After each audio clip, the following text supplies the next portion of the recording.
28 নম্বর word বিএনপির সভাপতি মোহাম্মদ মিজানুর রহমান সম্পনের নেতৃত্বে 28 নম্বর বিএনপি শেরেবাংলা নগর থানা ঢাকা মহানগর উত্তরের নেতৃত্ব এই মুহূর্তে শহীদ বেদিতে শ্রদ্ধাঞ্জলি নিবেদন করছেন। 28 নম্বর ওয়ার্ড বিএনপি।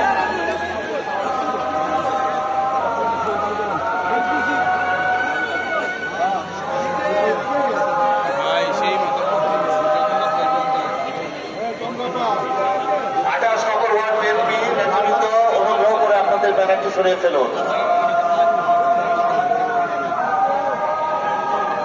শহীদ বেদিতে শ্রদ্ধাঞ্জলি নিবেদনের জন্য এগিয়ে আসছে মোহাম্মদ মঞ্জুর করিম তওয়ালের সাধারণ সম্পাদক 27 নম্বর ওয়ার্ড বিএনপি শেরেবাংলা নগর থানা ঢাকা মহানগর উত্তরের নেতৃবৃন্দ। 27 নম্বর ওয়ার্ড বিএনপি মোহাম্মদ মঞ্জুর করিম তওয়াল সাধারণ সম্পাদকের নেতৃত্বে 27 নম্বর ওয়ার্ড বিএনপি শেরেবাংলা নগর থানা